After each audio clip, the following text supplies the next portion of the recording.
10, 9, 8, 7, 6, 5, 4, 3, 2, 1, 0.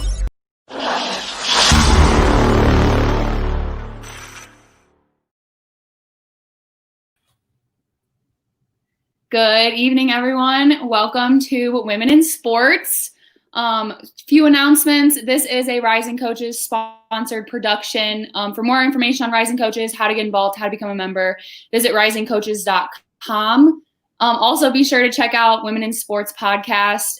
It is live on all podcast platforms. Go check that out. We drop a new episode every Wednesday. And now for the exciting fun part, our guest tonight, Coach Ashley Bracey. She is a former college athlete at Illinois State. She played a little bit of professional ball.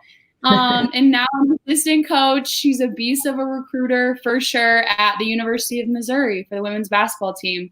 Coach Bracey, how are you tonight? Thank you for joining me. I'm great. I appreciate you having me. I'm really excited. Yeah, absolutely. So let's just get right to it. Grew up suburb of Chicago Hoops Express alum, right? Yes, ma'am. Yes, ma'am. Yeah, we run deep. I've had a few on the show for sure. Okay. What role did basketball really play in your life growing up, especially being, in the Chicago suburb area and then going down to Illinois State to play in college? Yeah. So I grew up in a pretty athletic family, I guess we could say. My parents kind of raised us playing baseball and softball. And I have two older brothers who just couldn't stay off the basketball court. They didn't necessarily play organized basketball young, but they would just be always outside playing with their friends, going to the YMCA.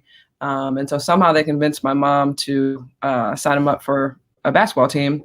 And since then, it's been basketball all the way with the family. I do have an older sister as well. She never played.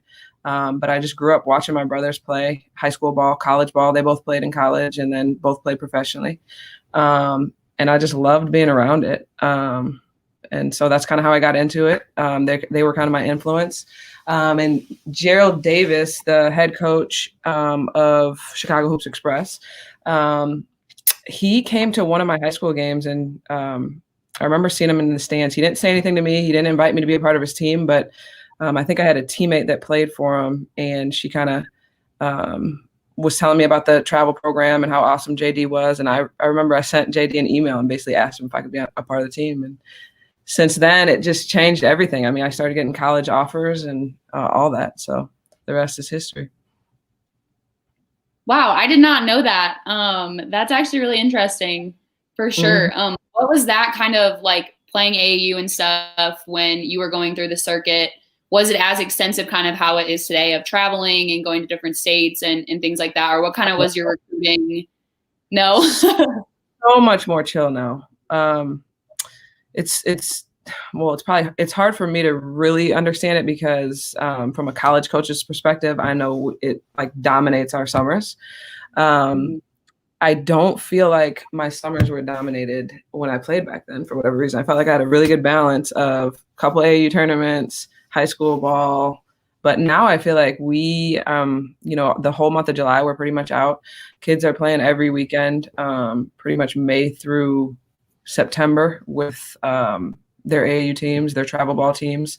I felt like we had a lot better balance back then.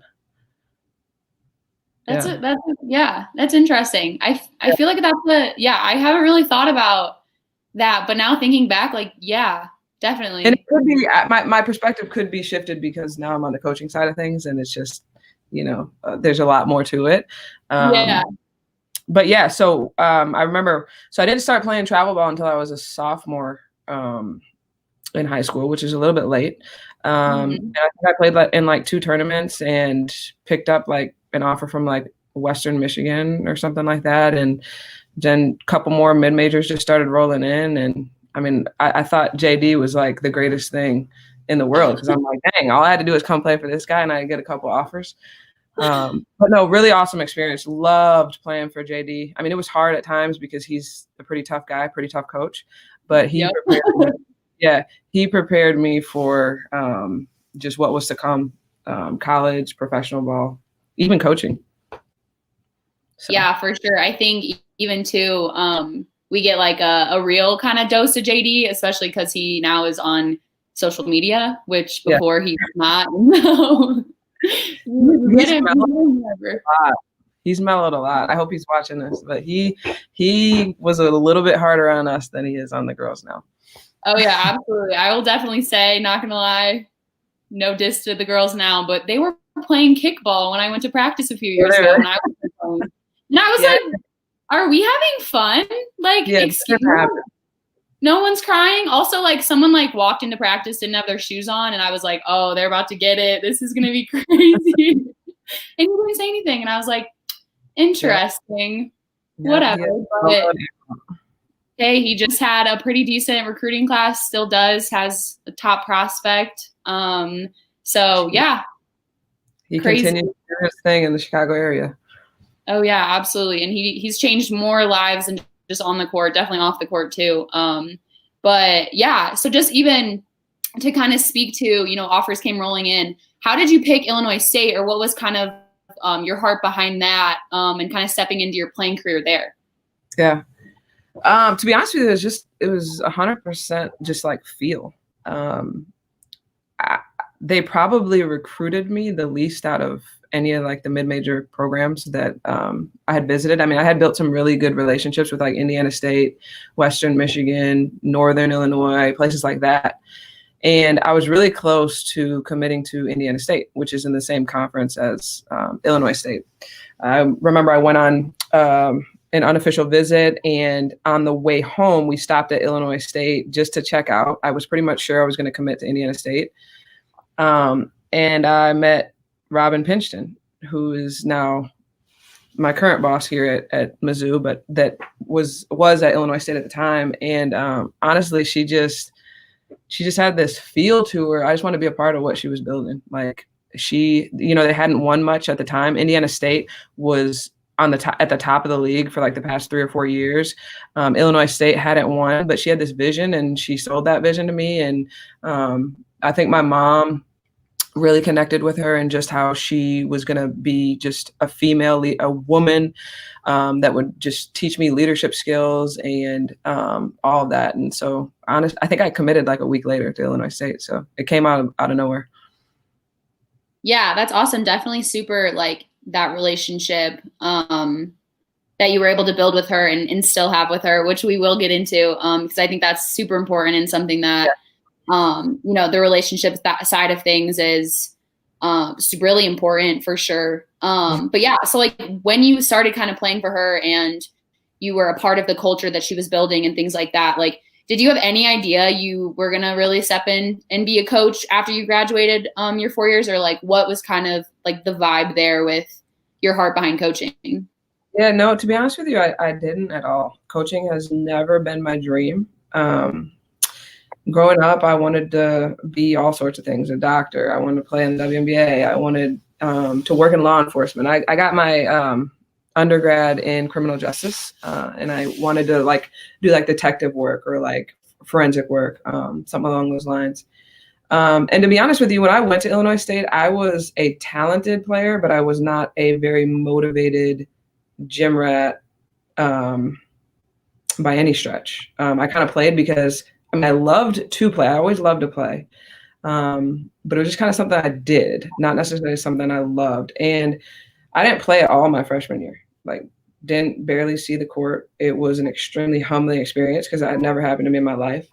But the culture that they had at Illinois State and that Coach B had built, Coach Pinchton had built, it just like made me completely just change my life. Like, I just started taking pride in everything I did. I mean, I was always a decent student, but I became a great student. Just became a better person. Started,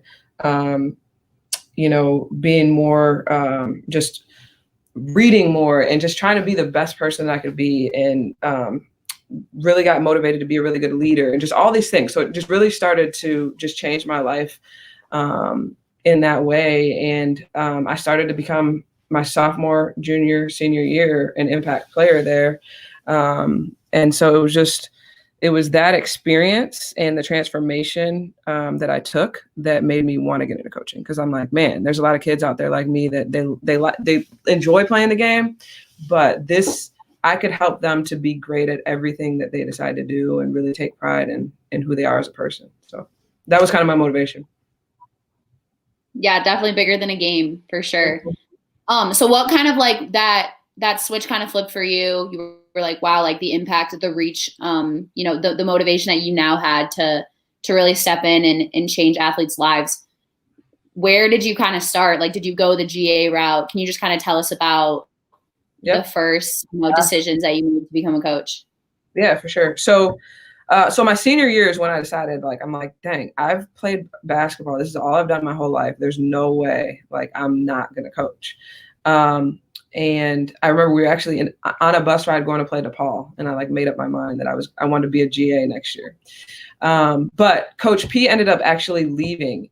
We won 3 championships at Illinois State, played in the NCAA tournament. So we were really, really successful. So she ended up getting the job at Mizzou here. And so I had planned on staying around and asking her to be a GA at Illinois State. But since she left, I'm like, dang, that's not gonna be an option. Had an opportunity to go play pro, went and played in Greece, broke my hand midway through the season, came home, and she offered me a GA spot at Mizzou. So that's kind of where I kicked it off. Did 10 months, I think, at Mizzou as a GA, loved it. Started my master's degree in positive coaching, which was awesome for me.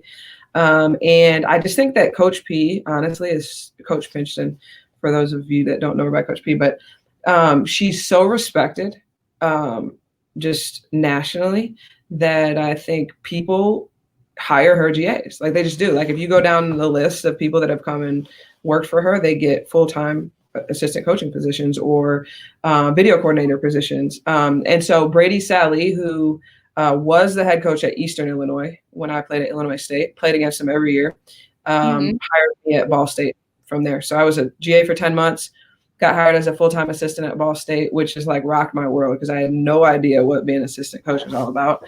But he's phenomenal. I don't know if you know much about him. I learned so much from him. I was there for a year, went to UAB under Randy Norton, who used to coach under Robin Pinchton and who coached me at Illinois State, was there for 3 years and then came back to Mizzou. So. Wow. Lots of stops for sure, but definitely like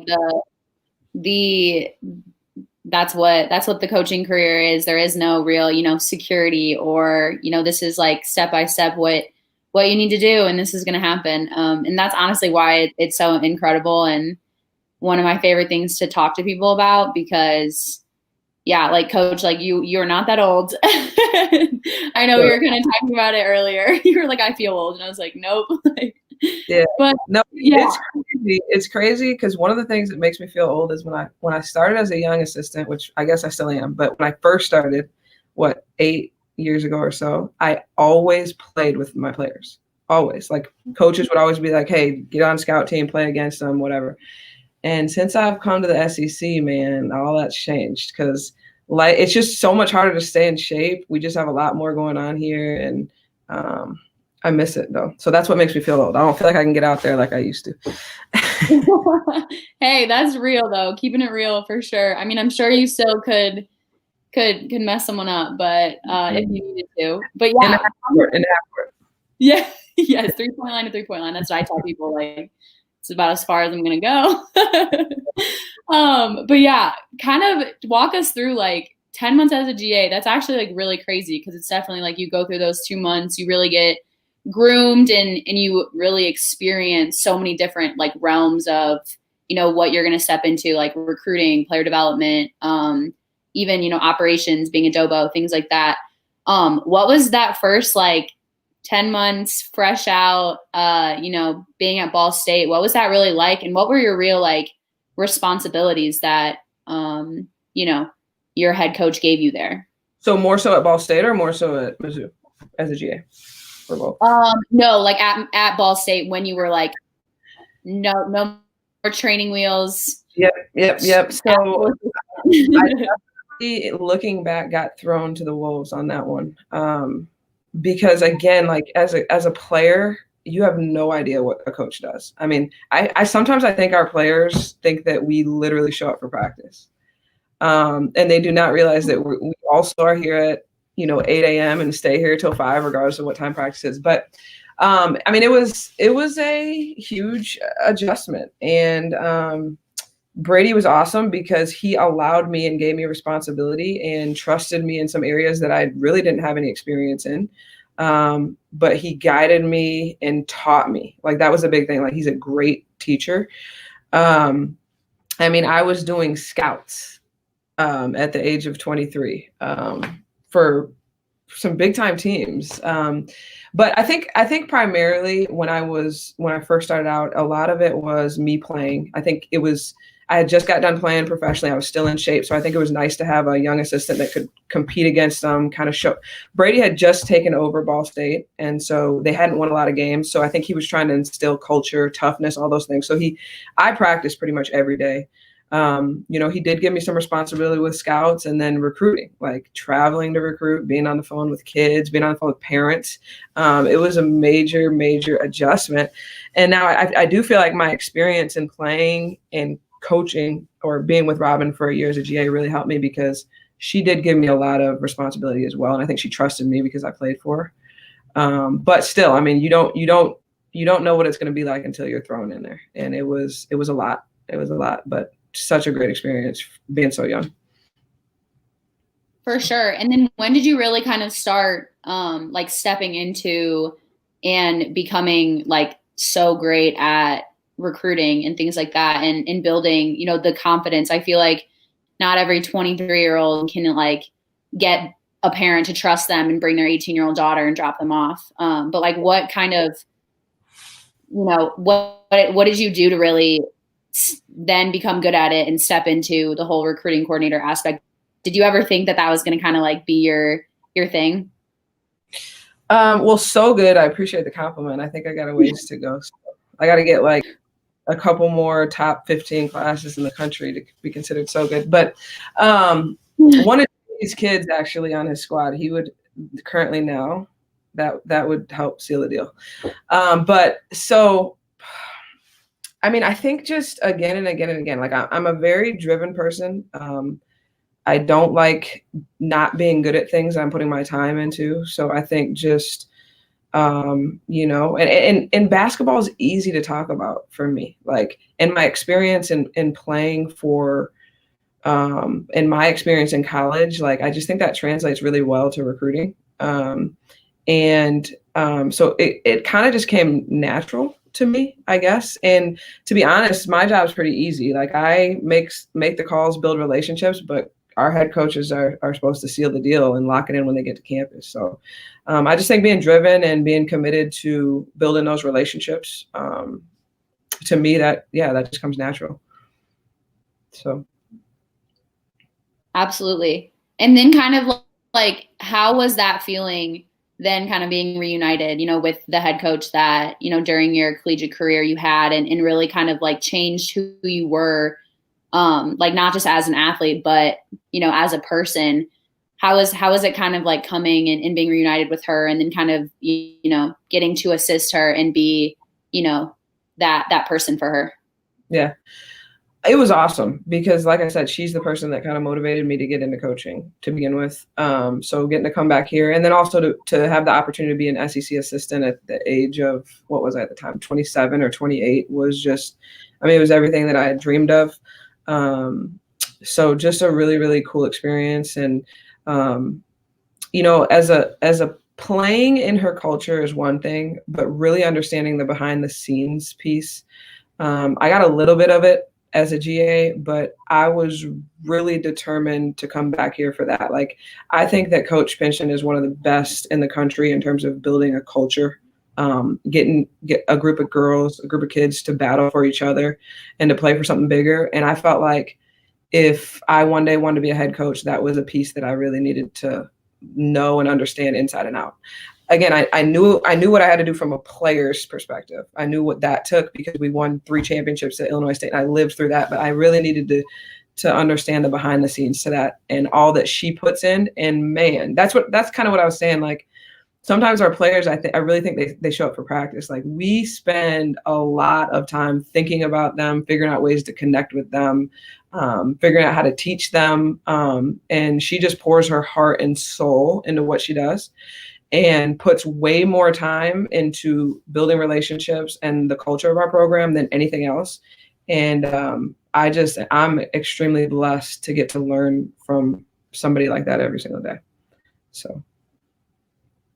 Yeah, that's awesome. And even too, with just being like a former player and then really being able to see it and appreciate the full kind of full circle aspect of it. And then even like, I'm just thinking as like the player perspective of being like, wow, like, you know, like you played for your head coach, and the respect I feel like is probably super deep on that.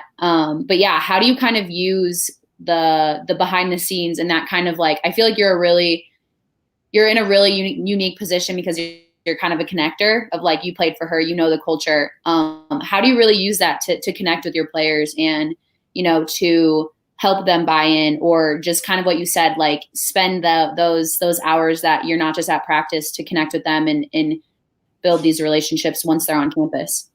Yeah, to be honest with you, I think the fact that I did play for her is like the proof's in the pudding almost. Like, I think they know that. And so they want to hear, and they know how successful that we were at Illinois State, and then kind of how that translated to Mizzou. And so I think naturally there's a respect there. But I think the biggest thing as an assistant that I, you know, figured out at a young age or came to understand, maybe Coach P helped me understand, was that my relationship with the players is obviously very important. And I'm going to connect with them in a different way than she will. You know, I'm a little bit younger, and there's some differences there.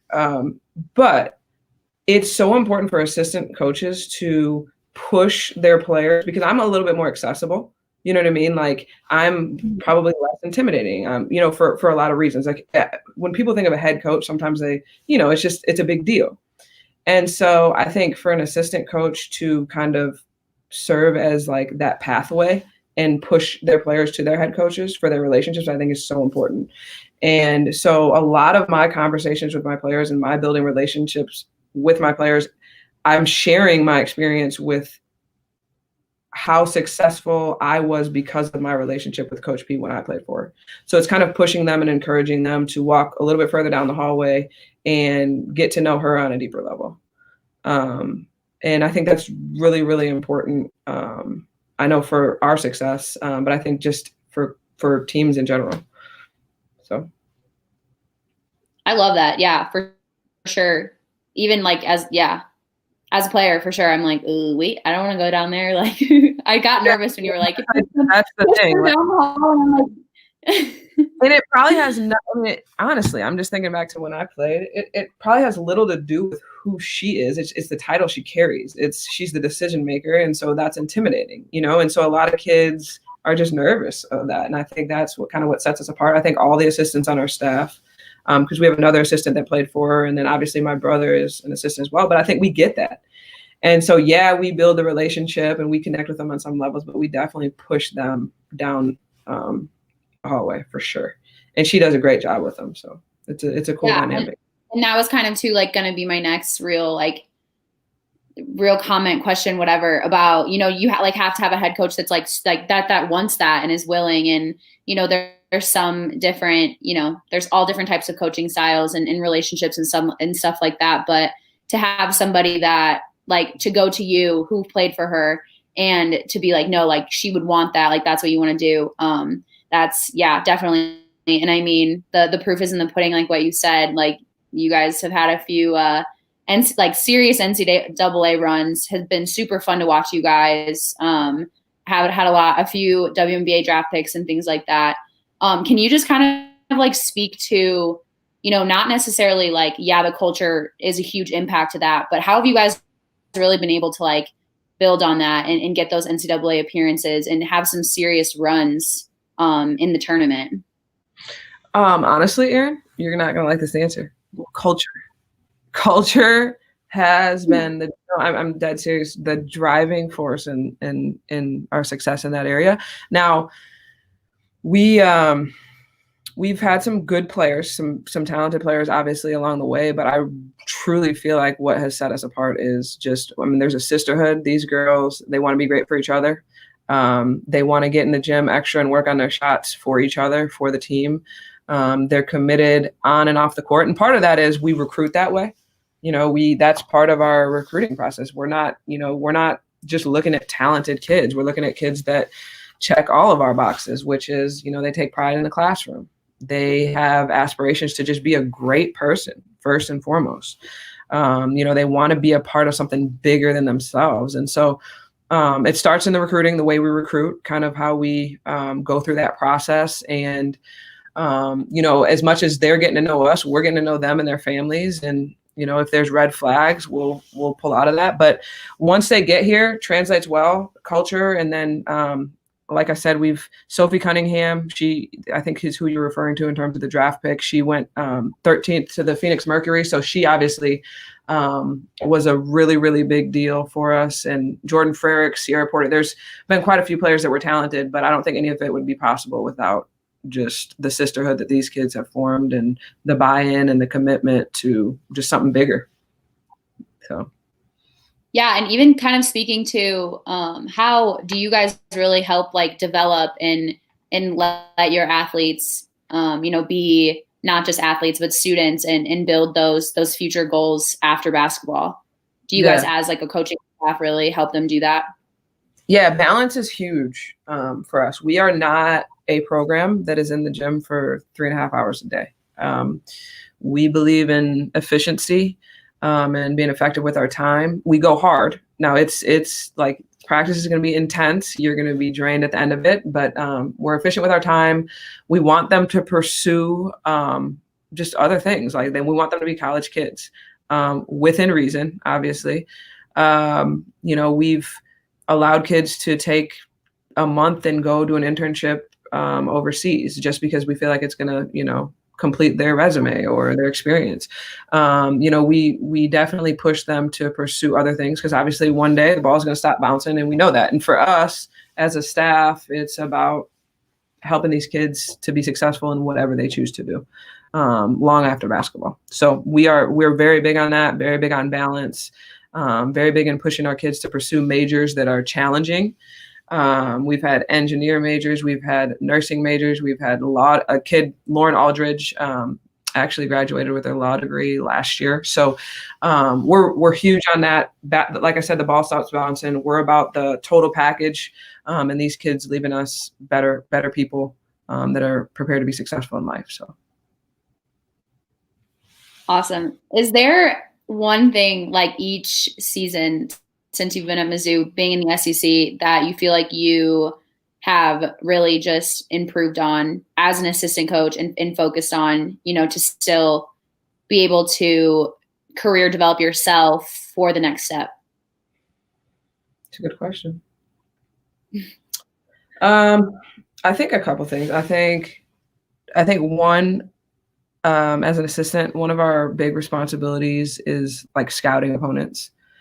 And so preparing our team basically to go in and play another team. And that actually, I have to give some credit to that in terms of your question about some of our deep runs or, our successful seasons, our NCAA appearances.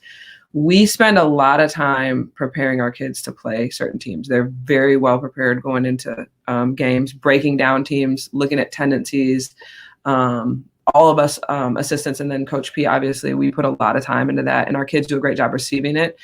And so just scouting reports and preparing for big games that we aren't necessarily better than from a talent perspective, but putting game plans together in order to take away the strengths of those teams and come out with the W. So I think scouts is something that I remember when I first started with Brady at Ball State. I had no idea what I was doing. And I think that's something that, I've taken pride in over time, and I feel like I've gotten pretty decent at.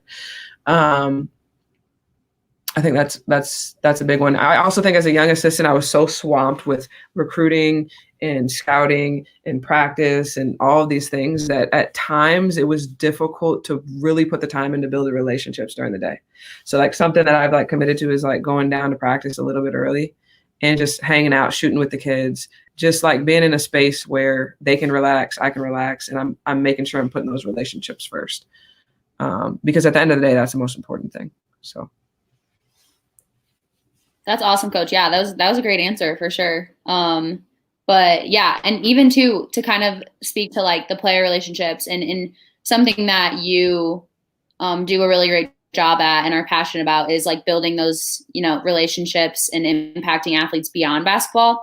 Can you kind of talk about, you know, this past year was not fun. It hasn't, you know, been great with the pandemic and social injustice and things like that. How have you really, you know, dug deeper into those relationships, empowered your student athletes and really been able to navigate like fighting social injustice and inequalities and things like that?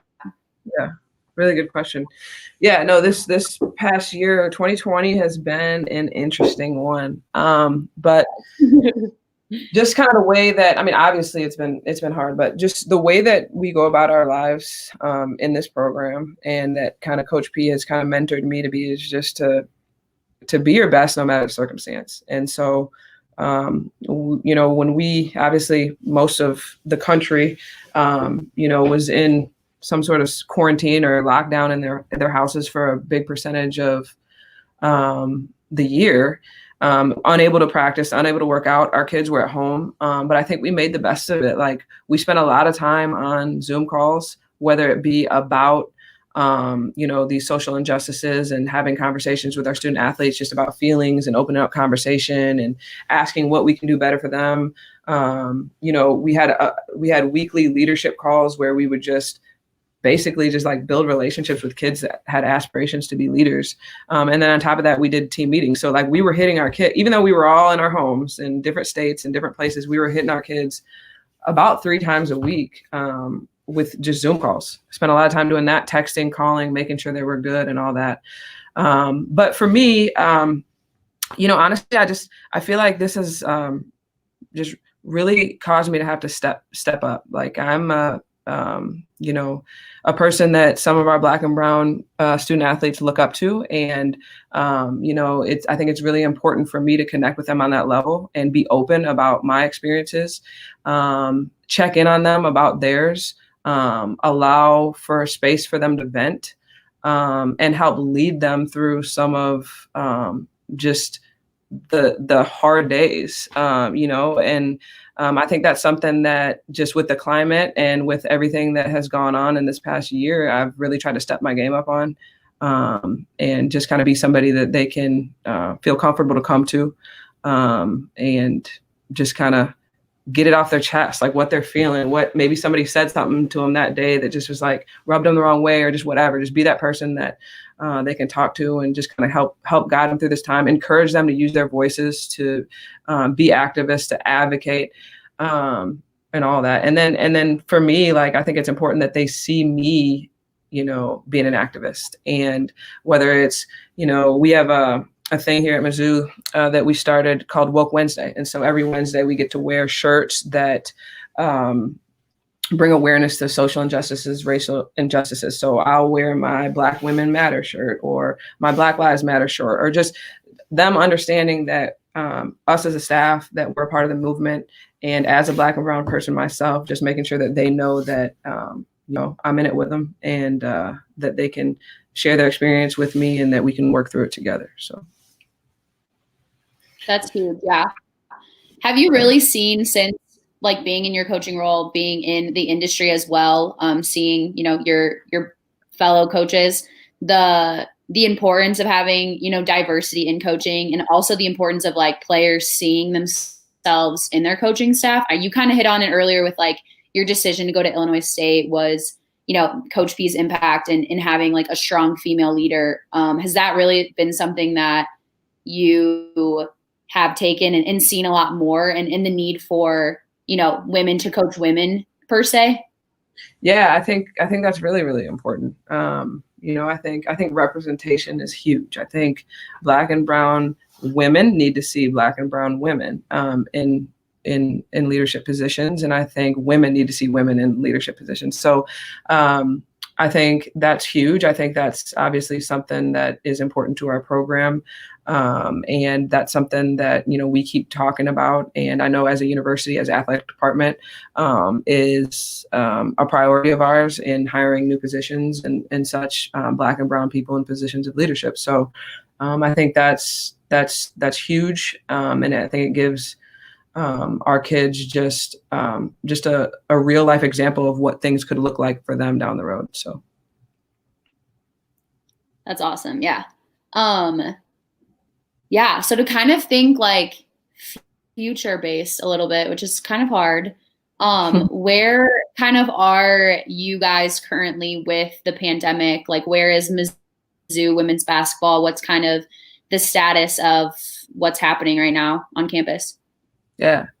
So we've actually done a pretty good job as a university keeping numbers relatively low. We have unbelievable resources as an athletic department in terms of testing.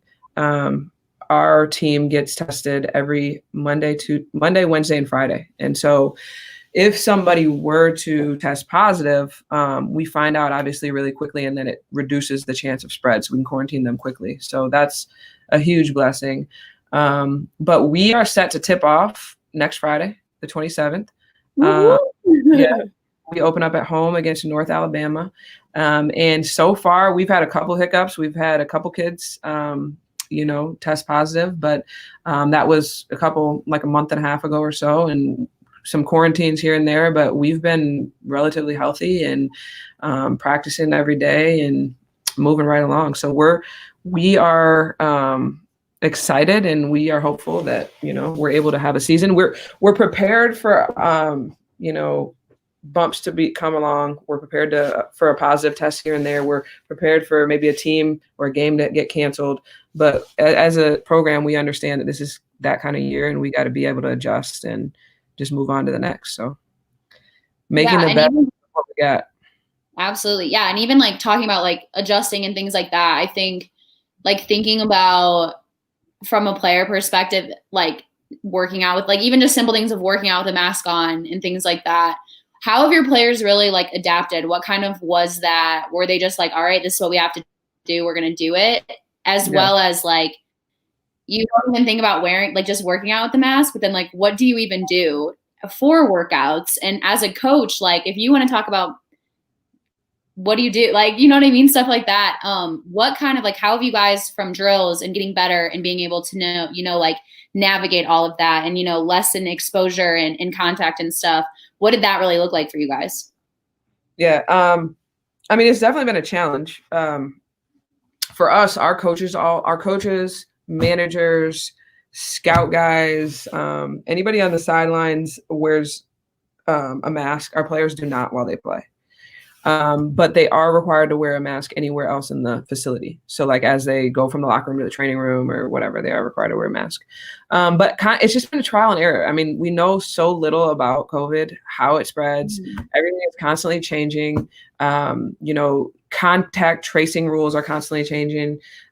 So it's just been trial and error. We've made some mistakes here and there where we, figured or learned ways to be better so that we could avoid some exposure in some areas down the road. But I mean, it's been a challenge. It's taken, the whole crew to be committed to it. And every once in a while we got to have a conversation with our players about wearing their masks. But, everyone wants to play. So they're committed to the cause, and they understand how serious COVID is, and just that we all have to do our part. So, I mean, I think for where we're at, I think we've done a pretty good job.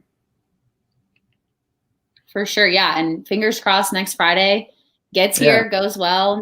Alabama does their part too. Cause that's a huge part of it too. Like, what was it really like scheduling games? Like, what was it like, cause this season has been a toss up with the rule book is out the window for sure. Absolutely. Yeah. So I don't actually do our scheduling.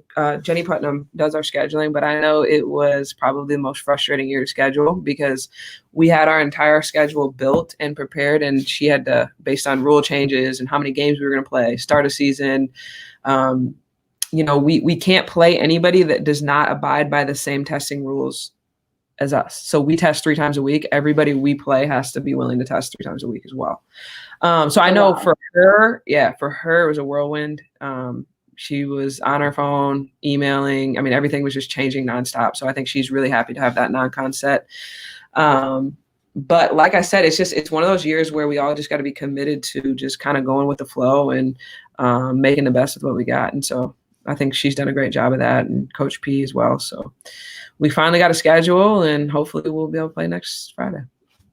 Yeah. And do you think your kids and the culture and just what, you guys as a coaching staff really instill has helped with the crazy, unique situation that 2020 has brought? Yeah, I think so. Because I think one of our biggest motivations in teaching our culture and what we instill is it's easy to be great when everything's going well. I mean, that's a front runner, right? That's somebody. But what we really, really hit home with our kids, and it's in everything we do, is figuring out a way to be your best self when things are not great. And so it's another way to exercise just kind of what we've instilled in these kids, and I think they've done a great job. And I'm just super excited that they're gonna finally get to tip that ball and play, because they've been waiting a long time for it. So. Yeah, for sure. All right, Coach, kind of future reflecting, little deep questions for sure. But who continues to really push and inspire you to really keep going, in your college coaching career?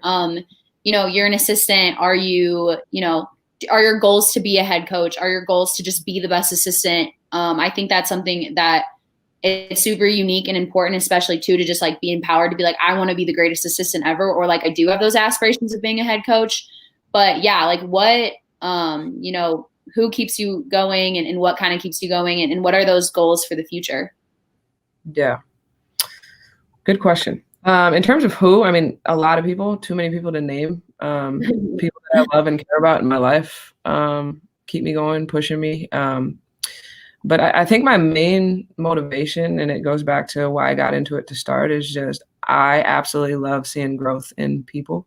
I love helping people to reach their potential. I love helping people's lives be better.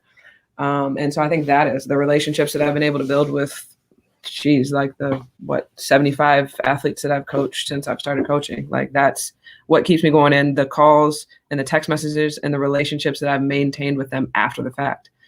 I think it's huge, but obviously my family's a big part of that. Coach P is a big part of that.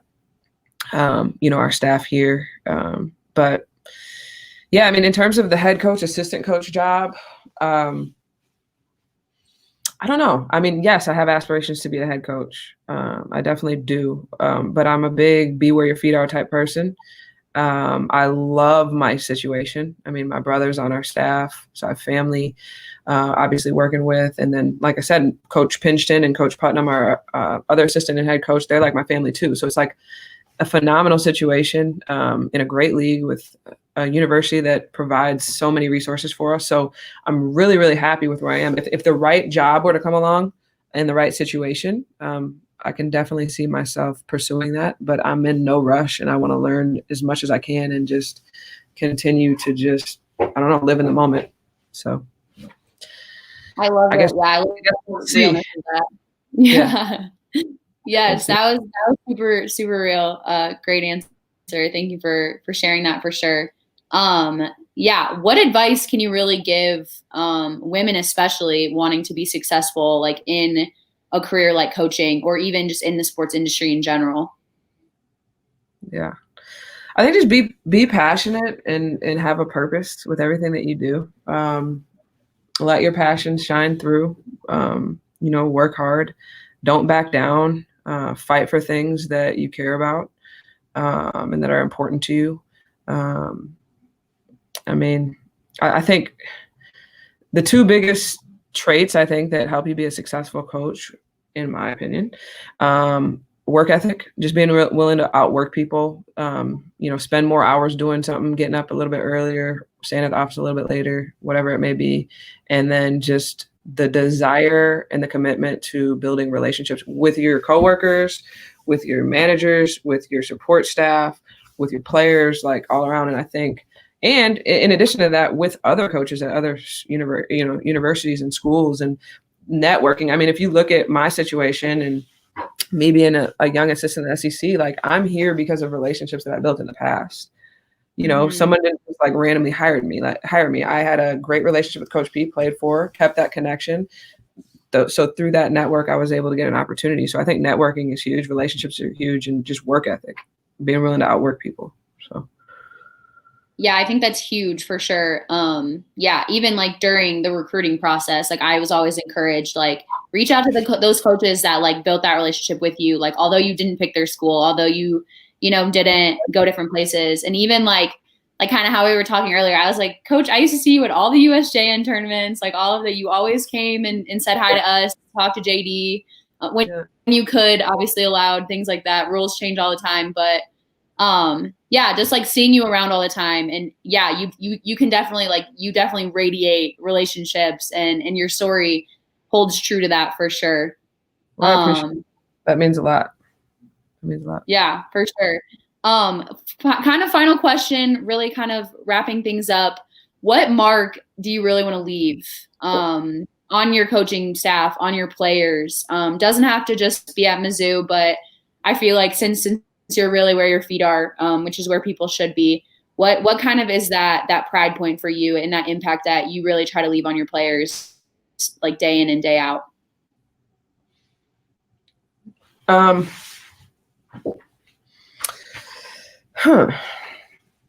guess a couple things. I think one, and I may not be using the right word, but I'll try to describe it. But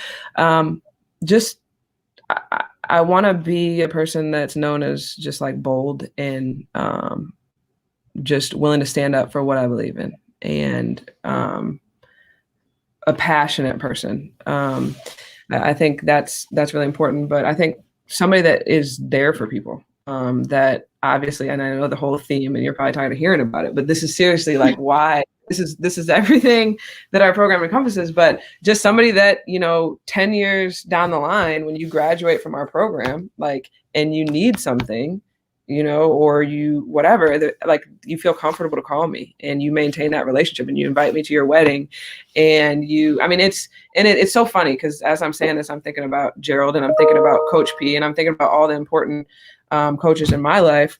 But they're those people too. So it's like, if you are those people if you're that person to other people, they'll see that example, and that will become important to them. Like JD was at my graduation party, he'll be at my wedding. I'm sure like he's at events that you're at. And it goes just a long way with people. And I think it's what it's all about. And I think it's my motivation and why I do what I do. So. Yes, you are a prime example of a woman in the sports industry for sure. Just the way you, emulate everything that, is empowering. Obviously, this platform was for you and to tell your story. And that's like our hearts behind it for sure. That's my heart behind like why we do this. So that's why the questions were why they were, the way they were. But Coach, thank you. Yeah. Thank you so much for being on. I really appreciate it for sure. And good luck Friday, and we'll be cheering you on. No, I appreciate it, Erin. And thanks for thinking of me, and thanks for allowing me to hop on and tell my story. Always. Absolutely.